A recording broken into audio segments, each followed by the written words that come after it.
You ask Tiger to solve. This deals with linear equations with one unknown. The final result is x equals 4. Let's solve it step by step. Group all x terms on the left side of the equation. Subtract 3x from both sides. Group like terms. Simplify the arithmetic.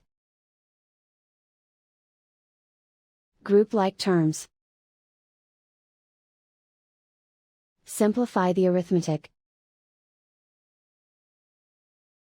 Group all constants on the right side of the equation. Subtract 9 from both sides. Simplify the arithmetic.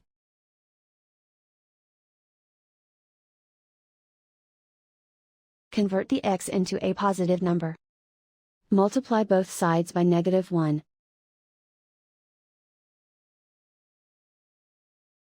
Remove the ones. Simplify the arithmetic. And so the final result is x equals 4.